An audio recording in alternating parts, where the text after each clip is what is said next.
முதல் வாசகம். திருத்தூதர் பவுல் கொரிந்தியருக்கு எழுதிய முதல் திருமுகத்திலிருந்து வாசகம்.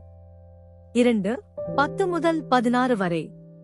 சகோதரர் சகோதரிகளே, தூய ஆவியாரே அனைத்தையும் துருவி ஆய்கிறார், கடவுளின் ஆழ்ந்த எண்ணங்களையும் அறிகிறார். மனிதரின் உள்ளத்தில் இருப்பதை அவருள் இருக்கும் மனமேயன்றி வேறு எவரும் அறிய முடியாது அன்றோ? அவ்வாறே கடவுள் உள்ளத்தில் இருப்பதை அவர்தம் ஆவியே அன்றி வேறு எவரும் அறியார். ஆனால் நாம் இவ்வுலக மனப்பாங்கை பெற்றுக் கொள்ளவில்லை. மாறாக தூய ஆவியை கடவுளிடமிருந்து பெற்றுள்ளோம். இவ்வாறு கடவுள் நமக்கு அருளிய கொடைகளை கண்டுணர்ந்து கொள்கிறோம்.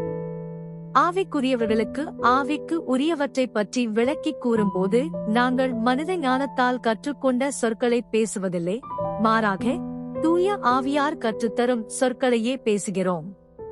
மனித இயல்பை மட்டும் உடைய ஒருவர் கடவுளின் ஆவிக்குரியவற்றை ஏற்றுக்கொள்வதில்லை. அவை அவருக்கு மடமையாய்த் தோன்றும்.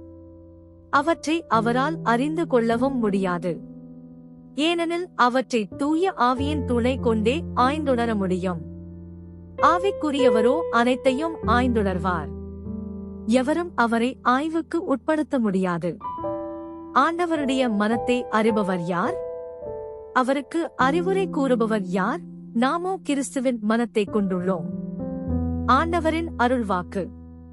இறைவனுக்கு நன்றி. நற்செய்தி வாசகம். லூக்கா எழுதிய தூய நற்செய்தியிலிருந்து வாசகம். 4:31 முதல் 37 வரை. அக்காலத்தில் இயேசு கலிலேயாவிலுள்ள கப்பர்நாகும் ஊருக்குச் சென்று ஓய்வு நாள்களில் மக்களுக்கு கற்பித்து வந்தார். அவருடைய போதனையைக் குறித்து அவர்கள் வியப்பில் ஆழ்ந்தார்கள். ஏனெனில் அவர் அதிகாரத்தோடு கற்பித்தார். தொழுகை கூடத்தில் தீய ஆவியான பேய் பிடித்திருந்த ஒருவர் இருந்தார். அவரை பிடித்திருந்த பேய், ஐயோ, நாசரேத்து இயேசுவே, உமக்கு இங்கு என்ன வேலை?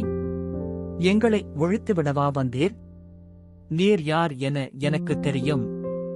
நீர் கடவுளுக்கு அர்ப்பணமானவர் என்று உரத்த குரலில் கத்தியது. வாயை மூடு, இவரை விட்டு வெளியே போ என்று இயேசு அதனை அதட்டினார். அப்பொழுது பேய் பிடித்தவரை அவர்கள் நடுவே விழச் செய்து அவருக்கு ஒரு தீங்கும் இழைக்காமல் பேய் அவரை விட்டு வெளியேறிற்று.